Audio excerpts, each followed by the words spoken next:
It's a pretty nasty day out there. I'm making me some coffee back here. Again, some days you just gotta have a good cup of coffee. You know, I know everybody else makes their specialty coffee, not me. Good old espresso.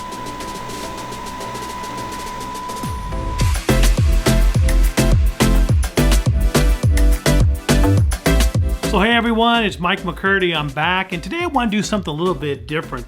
It's kind of dreary and nasty outside, so I kind of wanted to showcase how the ZV-1 does if I film an entire video without the A7R4 on the ZV-1. So here we go. This is going to be the entire video done on the Sony ZV-1, and I wanted to show you the quality. So if you're trying to start up a brand new YouTube channel or just trying to sit in a studio like this, can you use the ZV-1 to light everything up? By the way, in the back corners there and there, I'm using Neewer, N-E-E-W-E-R. I'm probably pronouncing it wrong, but they're RGB lights. The cool thing is I can kind of set up and change the look of my studio using these lights. It's a really nice, cheap feature. I think I bought both of them around Christmas time for 250 bucks. Not bad. But bottom line is I wanted to show you what it looks like in a YouTube studio with proper lighting, a decent mic, and let's get going.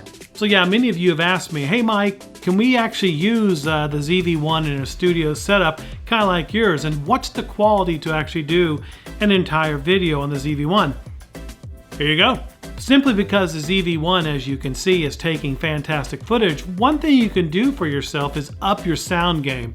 And that's what I want to talk about today is how am I getting good sound on the Sony ZV-1? Well, right now I'm actually using a R0de Video Mic Pro on the camera, and you can hear the quality of sound that it's producing. But what if I don't have a R0de Video mic? What if I do everything with just the $800 camera and maybe a couple of lights on there? So let's take the microphone off and see how it sounds in 1, 2, 3. So yeah, I probably bumped the camera a little bit, so it may not be perfect, but here I am on the Sony ZV-1's microphone in a studio. Not bad. I mean, you can hear probably a little bit of ambient noise around me, more so than you could when I was using the R0de Video Mic Pro. But I still think the quality of the sound here is pretty good. Now I'm going to go through and actually adjust the sound with Adobe Premiere. So in Adobe Premiere, you can actually adjust the sound and see how my voice will sound. So I'm going to tweak the audio just a little bit. Let's see if it makes a difference. Okay, here I am. I've tweaked the audio. Just, does it sound different? Do I sound the same? I think you should hear a little bit more bass, a little bit more mid-tones. So in some ways, just by a simple tweak within Adobe Premiere, I can make the audio sound that much better. But again, some of you may not have time to do this. Some of you may not have Adobe Premiere. So let's go back to the normal audio on the ZV-1. Let's check it out. So again, back on the typical ZV-1 audio. Again, this is coming straight out of camera. I'm not touching it.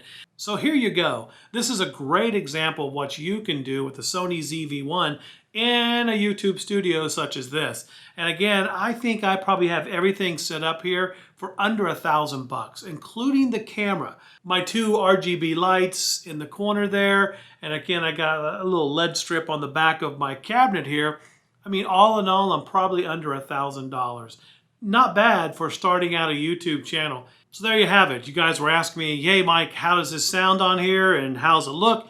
I just wanted to showcase what this looks like. And again, if you really want to step up your game on audio, I really think a microphone such as the R0de Video Mic Pro is a great accessory that you can basically snap on top of the camera and you just get even better audio, especially when you're outdoors. The ZV-1 does a great job internally, but I think the wind muff, the little dead cat that they give you on there is okay. It's not the best. And whenever you actually put something like this on there, we get a lot of protection from wind noise and pops. So if I'm talking into the mic, my P's aren't popping, as I say. So it's a great way to step up your game. But if you're just getting started out, again, you're trying to get going, this is what it sounds like on indoors. Pretty darn impressive, I think. And for the money that you're paying for this camera, the quality and everything coming off of it, simply phenomenal. So again, I'm trying to make these videos short, just showing you some basic features of the ZV-1. I know a lot of you are actually looking at this camera and looking at different alternatives instead of buying a full frame camera or some of the crop C cameras that Sony has to offer. But let's face it, most people are looking at videos on their cell phones these days, and the quality from cell phones, honestly, you can't tell the difference between a full frame lens and the Sony ZV-1. So let's face it, most of us, the ZV-1 is just perfect for a YouTube channel and literally half the cost of a full frame sensor. By the way, if you've liked this content, you thought it was helpful, hit the subscribe button and hit the like button. Hitting the like button, I think, does more for us than even hitting the subscribe button. If you actually like the video, like it. So there you go. We got a Quick Minute Tuesday. We're just trying to slap down something real quick, let you guys see what my thoughts are on the ZV-1. And we'll be doing more videos like this, hopefully every Tuesday. So any comments or questions you have for me, seriously, leave them down below. I've been really trying hard to answer those questions and any comments you have. Again, thanks so much. This has been a Quick Minute Tuesday on the ZV-1 in a studio with audio, lights, the whole works, no extra mics on it. Boom, there you go.